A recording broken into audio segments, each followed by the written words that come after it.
Bonjour mes amis, aujourd'hui nous allons préparer le roi de tout petit déjeuner digne de ce nom, les œufs brouillés. Il existe deux méthodes pour les préparer et vous vous en doutez, l'une d'elles a ma préférence.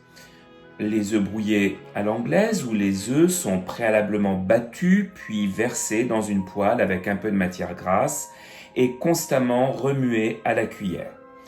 Vous l'avez compris, je vous l'ai dit, bien que délicieux, ces œufs n'ont pas ma préférence. Ma méthode, c'est l'œuf brouillé à la française. Allez, soyons chauvins, c'est la méthode la plus fameuse. Les œufs sont crémeux, très légèrement gluants, parfumés, soyeux en bouche, une pure merveille et les meilleurs amis de vos tranches de pain grillé. Alors, le secret de ces bons œufs brouillés, eh bien, c'est justement qu'il ne faut pas les battre. Il faut les cuire très lentement, très doucement. Bon, trêve de parlotte, je vous montre.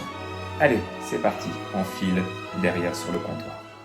Et en plus, pour préparer ces petites merveilles que sont les œufs brouillés, on n'a vraiment pas besoin de grand-chose. 3 œufs, du bon beurre, moi je prends du beurre demi-sel, mais c'est au goût, du poivre, du sel, et pour les instruments, 2 casseroles, une cuillère en bois.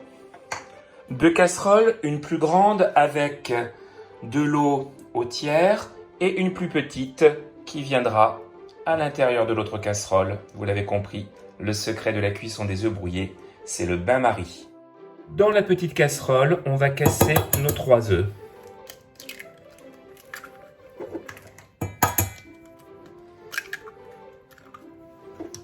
Donc là, je prépare en fait des œufs brouillés pour 1 ou 2 personnes selon les appétits.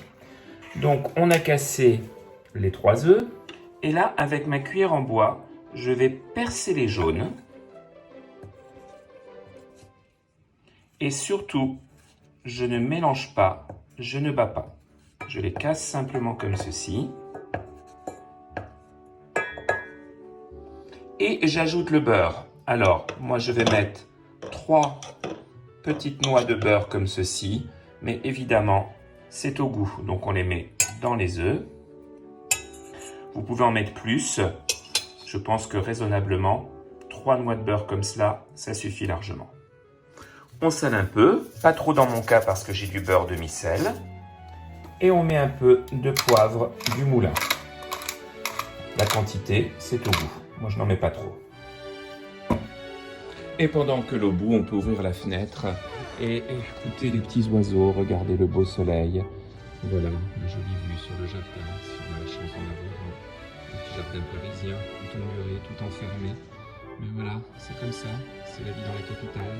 Quand l'eau bouffe, on baisse le feu. On prend maintenant la petite casserole avec les œufs et on la pose délicatement sur la grande casserole et on tourne en remuant tout doucement, enfin pas en remuant justement, on tourne la cuillère très doucement comme ça, sans casser les blancs et on va tourner constamment pendant environ 10 minutes, un quart d'heure. Ça prend ce temps pour avoir de sublimes œufs brouillés. On voit que le blanc commence doucement à coaguler, très doucement. Et donc vraiment, très patiemment et très délicatement, on tourne comme cela jusqu'à ce que les œufs soient prêts, vous le sentirez.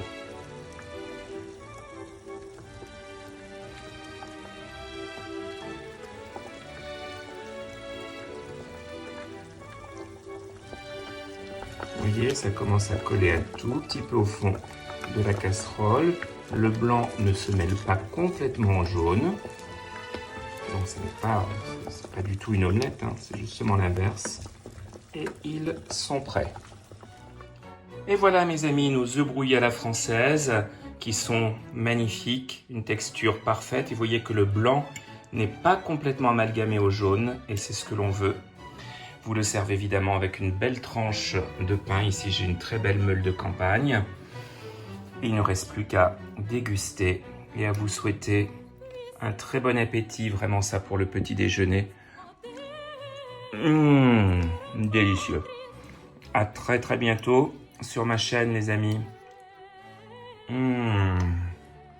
Que c'est bon. Vraiment, les Anglais peuvent se rhabiller avec leurs œufs brouillés à la poêle. Franchement. Je dis ça en plaisantant, évidemment. J'adore l'Angleterre.